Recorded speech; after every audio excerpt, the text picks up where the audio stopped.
Well, what's up guys? Coming at you from Moab, Utah, hanging out here in one of my favorite spots in America. And today we're gonna be talking about multi-tools made right here in America, and particularly new for 2021, the Leatherman Curl.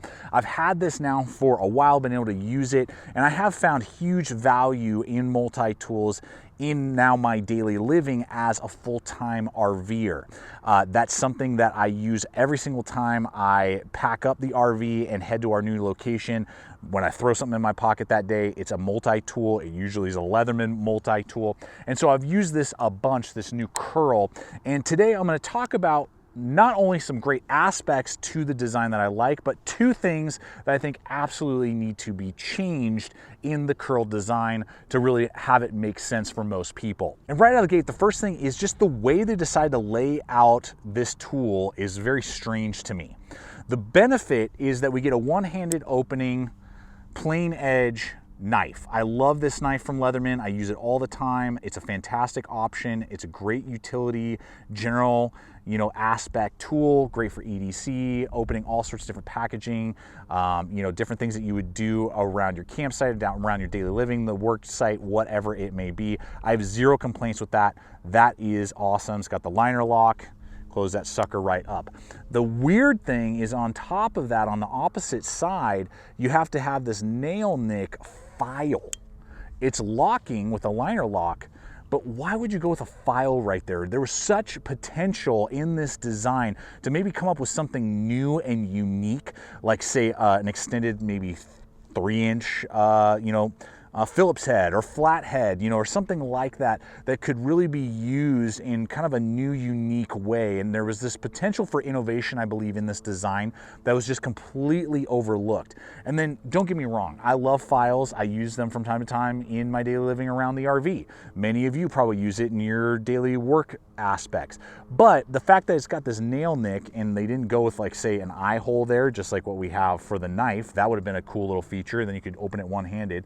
So even the designing of the file, I'm like, why is it on the outside of the tool then? I don't really get that. They could have used one of their other, well-known tools, say like a wood saw right there. Might have made a little bit more sense, and it would have been a cool outdoor, kind of focused multi-tool. Or even maybe one of their safety serrated knives with the hook loop, like what you get on the Charge. That would have been an awesome feature. Then it would have made more sense maybe for first responders and been kind of focused for that. As a file, I'm just like, who's really like, oh dude, access to like the file on the outside of the tool, and I still have to kind of do two-handed. It's not like a one-handed open. I don't get it. So that's just like a total flop, and there was this potential either just to do a better tool in general that they already have, or innovate on the design. And the second aspect is pricing. I don't know why they decided to go with an $80 price point on the Curl, which is what it usually goes for here in 2021, compared to the other two models we have here. For 20 bucks more, I can get the Wave Plus. That's gonna have a lot more tools. It has replaceable wire cutters, and it has just a more robust body overall. And for $10 less, at about 70 bucks, I can get the rebar that, though I have to use two hands to access the tools, I'm still gonna get the replaceable wire cutters, a more robust plier head overall, more ergonomics than the Curl or the Wave. So I feel like the Curl is about $10 overpriced. If it was $70, the same as the rebar, it would be an option of different layout, different tools, and a one-handed, opening that you could get if the rebar just wasn't exactly what you were looking for, and it would still save you a significant amount of money over the Wave. As it is currently priced, I would just either jump straight into the Wave, or I would jump into the rebar and save myself $10.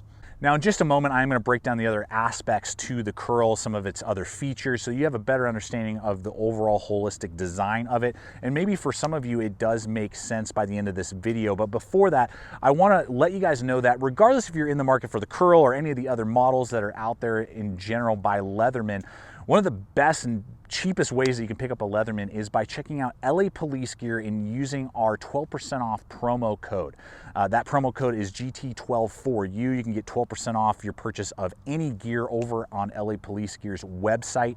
They have so much to offer over there, including the Curl and most other Leatherman tools in general, but everything from backpacks and knives and flashlights and boots and packs. I mean, you name it. LA Police Gear's got it going on. And so I do encourage you guys, if these Leathermans that we're looking at today and the Curl or some of the other feet options are what you're in the market for, check out that promo code. It'll save you 12% off your purchase, which is pretty dope, and you can get a really good deal on some awesome tools or just other gear in general. So we will have those links for you guys in the description box below. And so with that, let's go ahead and look at some of the other aspects maybe that I do like about the Curl and just some of the overall designing that went into the tool. Now, as somebody who regularly EDCs in their pocket with the pocket clip their Leatherman tools, I actually really like this loop over pocket clip that Leatherman has been doing on a lot of their more recent designs, and I actually prefer it over the Leatherman Wave. The Leatherman Wave is a little too flush for me. I end up having to like use my fingernail and like catch the pocket clip and try and pull it out that way. This gives me a little bit more to grab on with that deep loop right there, and then I can pull it out of my pocket a lot easier, and it does give me a little bit more space for thicker loop over pockets that maybe this Wave kind of tends to get jammed up on. So the pocket clip is a benefit, and obviously you can remove that, carry it in the pouch if you want. And it will come with the button snap nylon pouch that they've been using for a while now. Now, though the Curl is the same length as the Wave, it is going to be 1 ounce lighter at 7.5 ounces, whereas the Wave is 8.5 ounces, and it will be overall a thinner footprint in your pocket. So if you have owned a Wave in the past, or you feel like it might be a little heavy and bulky to pocket carry versus pouch carry, the Curl is going to cut down significantly on the sizing and weight. It's noticeable, and if you were to ask me for regular pocket carry, which one is a little bit more pocket friendly and not as bulky, the Curl is definitely a little bit of a smaller, lighter tool, and that is a benefit. Another aspect is ergonomics, because there are no tools on the opposite side from the file and the knife.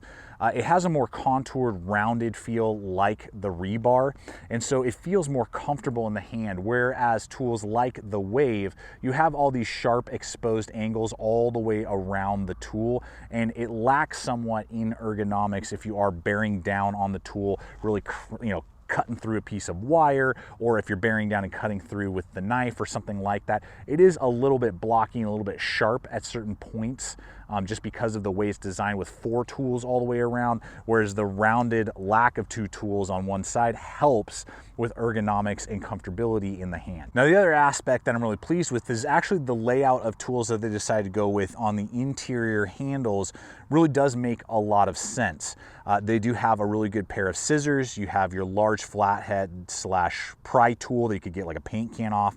You got your nice awl, and then you do have your interchangeable bit driver. So that's really nice that it's not just like a 3D like what you would get on, say, the rebar. This is more like the Wave, where you can change out bits. It has your Phillips as well as your flat, and then if you have a bit kit, you can swap it out for all the different options that are available, and then you do have your can opener, bottle opener, and wire stripper. So basically all the tools that I look for and none that I don't need. Now, this next feature I'm kind of on the fence about.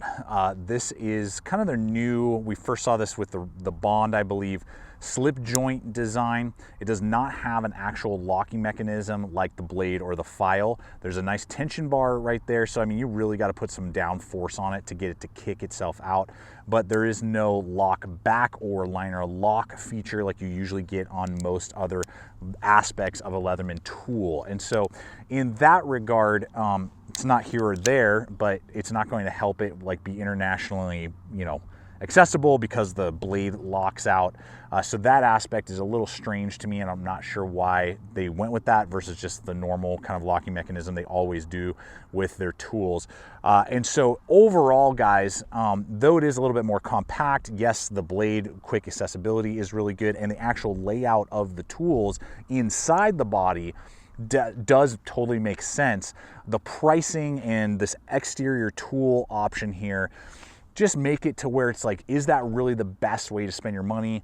And for me, my recommendation would be, unless every aspect to this tool makes sense for you, it's just better to go with either the rebar, if that's kind of more your design, or upgrade to the waves. Add another 20 bucks, you'll get more versatility, you'll get a lot more tools, you'll get a lot more strength out of it as well. The fit and finish seems to be okay on this, but it does seem to be just a little bit more loosey-goosey than my wave does sooner on in the lifespan of the tool. So, you know, I think it's fine, and you know, you're getting your 25-year lifetime quote-unquote warranty that Leatherman offers to us.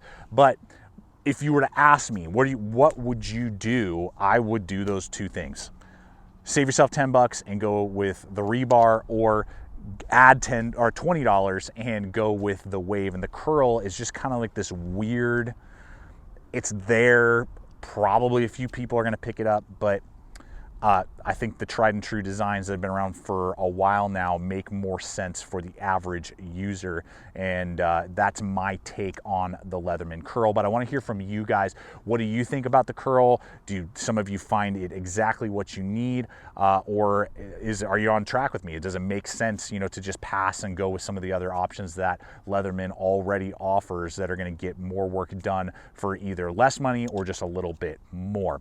So I appreciate you guys. I look forward to hearing your take in the comments below. I invite you to check out the other video popping up. Subscribe if you're not yet a subscriber. We're throwing up content like this all the time. And until next time, always remember, stay equipped, stay prepared, and we'll see you out there.